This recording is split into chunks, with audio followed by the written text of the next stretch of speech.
Now finally, let's see settings related to this plugin. So under SM School, click on settings.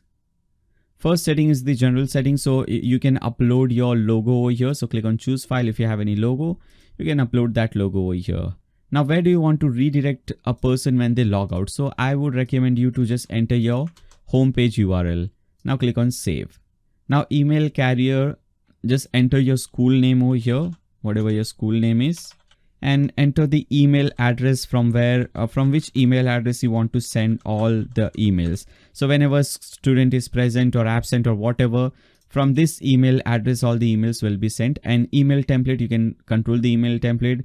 So invoice generated, email template, online fee submission. So whenever online fee submission, whenever a parent submits fee online, you can enable this thing and they will get this mail. Now you can create your own format over here. For example, dear parent, and you can automatically add the name of this parent if you want by using some options from this top option. So from this top shortcodes. So I'm just adding dear parent, and you can add like we have successfully received the fee for this student. And whenever you want to display the name of this student, you can just enter the shortcode.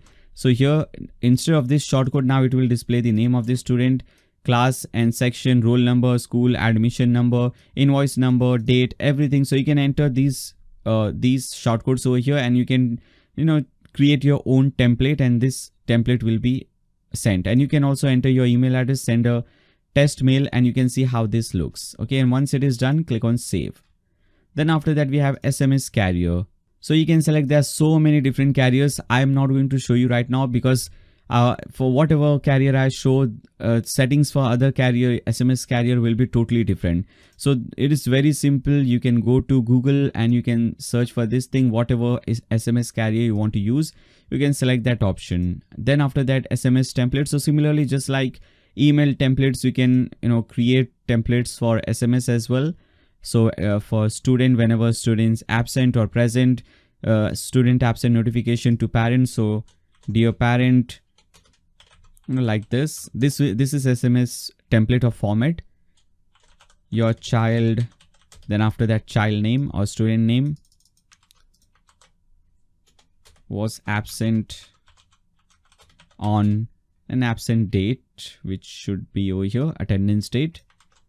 Okay, so we would like to inform you that your child was absent. So your child name, year probably, okay, for example, was absent on, for example, today 18th July.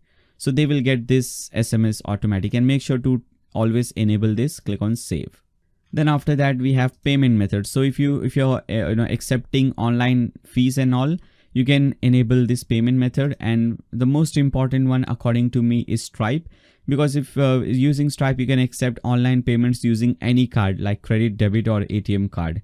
So enable this thing, and for this you have to go to this website, dashboard.stripe.com, and obviously first you have to create an account with stripe.com. Once you create an account, you can click on developers from the left hand side, click on API keys. Here is your publishable key, copy and paste it over here. Here is your secret key, copy and paste it over here. All right. Similarly, if you also want to enable PayPal, Razorpay, you can enable all these things. So I'll just click on enable, and you just have to enter your email address for PayPal. But remember one thing, you must have business PayPal account. So that is very important. And instead of sandbox, make sure live is selected. Click on save. Similarly, if you want to accept fees through Paytm, you can enable this thing. Enter your Paytm merchant ID, merchant key. So you must have a merchant account with Paytm first. And if you also want to accept payments through bank transfer, you can enable that. You can enter your branch code, whatever your branch code is, your bank account number, name of the bank account, and instructions. So in instructions, you can add your some code like IFSC code, those codes and something like that, and click on save. All right, then we have inquiry settings. Do you want to make email mandatory? Probably yes. We'll select yes. Click on save. You can also enter the email address and phone number of the admin or receptionist, so that whenever there is a new inquiry, this person, this receptionist or this admin will get a notification on email and on phone number. Then we have registration option. Okay, you can, there's not really very important, but you can select this option, and again you can just enter the phone number and email address of receptionist or the admin. Then we have some shortcodes using which we have to create different pages that we'll do very soon. Then we have charts. So if you want to display this monthly admission, monthly payments and everything, if you in this chart and bar form, let me select over here pie chart, donut, probably lines, click on save. And now if you click on this SM school, which is over here SM school, now you'll see these options as well. Okay, if there is no data, you won't see anything, but if there is some data, you will see, you know, everything in this chart form, in this kind of thing. All right, guys, so with this, everything, all the settings related to your school management is now completed.